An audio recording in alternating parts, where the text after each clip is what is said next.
સુરત શહેરમાં ઉનાળાની સિઝન શરૂ થતાં જ કેરીનો વેપાર પણ ધૂમ ચાલી રહ્યો છે। જોકે શહેરમાં કેટલાક વિસ્તારોમાં અખાદ્ય એટલે કે કાર્બાઇડથી પકવેલી કેરીઓનું પણ ધૂમ વેચાણ થઈ રહ્યું છે।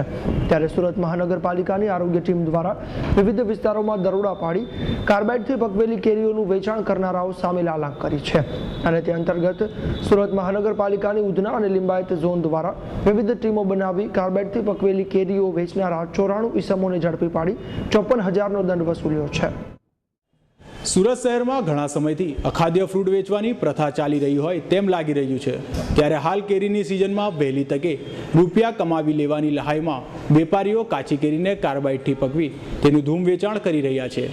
ત્યારે સુરત મહાનગરપાલિકાની ઉધના અને લિંબાયત ઝોને વિવિધ વિસ્તારોમાં ટીમો બનાવી કાર્બાઇડયુક્ત કેરીઓ વેચાણનારાઓને ઝડપી પાડ્યા હતા।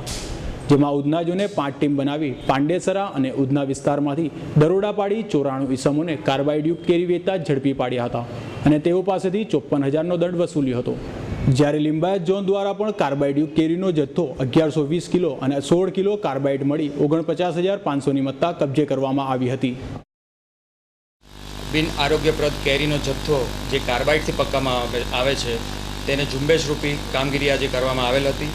તેમાં ઉધના ઝોનમાં ઉધના સ્વામિનારાયણ મંદિર પાસેનો મેઇન રોડ, વિજયનગર, બમરોલી, પાંડેસરા અને ઊન ને વડોદ વિસ્તારમાંથી કુલ 1600 કિલો કેરીનો જથ્થો જપ્ત કરવામાં આવેલ છે।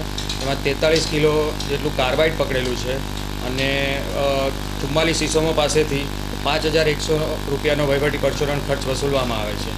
અને તે જ પ્રમાણે લિંબાયત ઝોનમાં આઝાદ માર્કેટ અને એમજી માર્કેટમાંથી 1,120 કિલો કેરીનો જથ્થો અને 16.2 કિલોગ્રામ જેટલું કાર્બાઇડ અને 50 ઈસમો પાસેથી 49,500 રૂપિયાનો વહીવટી ખર્ચ વસૂલવામાં આવેલો છે।